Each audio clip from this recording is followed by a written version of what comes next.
እኛ ከወደ ውስጥ በሩን ቆለፍ ነው። በ5 ደቂቃ ልዩነት ውስጥ ከተንበሪውን ዘለው በላይ ገብተው በውስጥ ከፈቱ፣ በጣራም ገቡብን። እንዳጋጣሚ ሆኖ እኔ የተከራየሁበት ቤት ነበርኩኝ። ከዛ በኋላ ወደ 5 ማናቃቸው ኃይሎች ገቡ። የያዙት ምንድነው? ገጀራ ይዘዋል፣ ጩቤ ይዘዋል፣ መጥረቢያ ይዘዋል፣ እንደዚህ ደግሞ ሳንጃ ይዘዋል።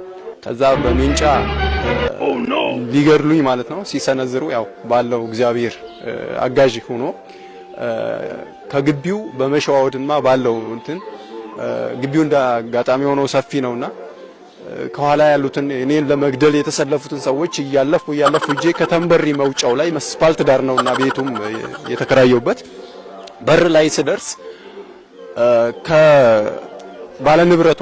ከባለቤቷ ያለውን ንብረት ከነ ቤቱ በማቃጠል ሂደት ውስጥ 52 ኢንች ኤልጂ ፊት ለፊት ላይ በር ላይ አውጥተው እየከሰከሱት ነበር። እንዳጋጣሚ ነው ደግሞ እኔ እንትን አልለበስኩም ነበር ጫማና ያን የተከሰከሰውን ቲቪ ባየር ላይ ዘልዬ ለወጣ ስል ከኋላ ያሉት ኃይሎች ፊት ለፊት ከኋላ ያሉትን ስላለፍኳቸው በመናደድ በመጥረቢያ ሰነዘሩ ሊገድሉኝ ማለት ነውና መሬት ላይ ወድቄ መጥረቢያው አለፍኩኝና ከዛ በኋላ አስፋልት አቋርጬ ሲሄድ ከኋላ ይከተሉኛል፣ በ3 አቅጣጫም ይከታተሉኛል። ከዛ ከአስፋልቱ አጠገብ የሆነ ባህር ነበረ።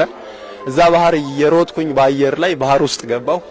ከዛ ባህር ውስጥ ከገባው በኋላ በዋናው ወደ ውስጥ ሰምጬ ማለት ነው ውስጥ ተከታትለው ይመጡ።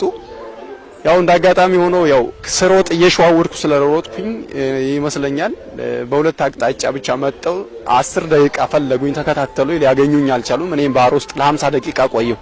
ከዛ በኋላ ነው እንግዲህ አጥተውኝ ፈልገው ተመልሰው ወደ ማቃጠል ገቡ።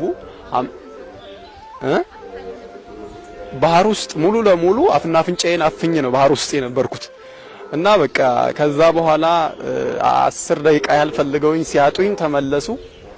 የግቢዋን ባለቤት ለማረድም እንዲ ድብደባ ሞከሩ። ሰራተኛም ነበረች። እሷንም እንደዚሁ በመቀጥቀጥና ወደ ሰዓት ውስጥ ለመጨመር ያደረጉት ሙከራ ነበረ። ከዛ በኋላ 50 ደቂቃ ባህር ውስጥ ቆይቼ አንገቴን ቀና ያደረኩኝ ያለውን አካባቢ ያው ቤቱም ከመስመር አጠገብ ያው እንትን ስለሆነ ቅርብ ስለሆነ አካባቢውን ስቃኝ በጣም የቤት ቃጠሎም ያሉትኝ ውድመቶች ሳውንዶች ይመጣሉ ሰማቸዋለሁ። እና ከዛ በኋላ 50 ደቂቃ ስቆይ ባህሩ ውስጡ በጣም ቅዝቃዜው ሲያስቸግረኝ እና እንዲሁም ደግሞ የአምቡላንስ ድምጽና የመኪና ድምጾች ስለሰማ ጸጥ ረጭ ሲል አካባቢው እየዋኘሁኝ ወደ ውጭ ወጣሁ። ስወጣ ከዛ በኋላ ያው የተወሰነ ፀሐይ ተመትቼ አካባቢው እንደተረጋጋ ያው ስላየው ወደዛ ሄድኩኝ።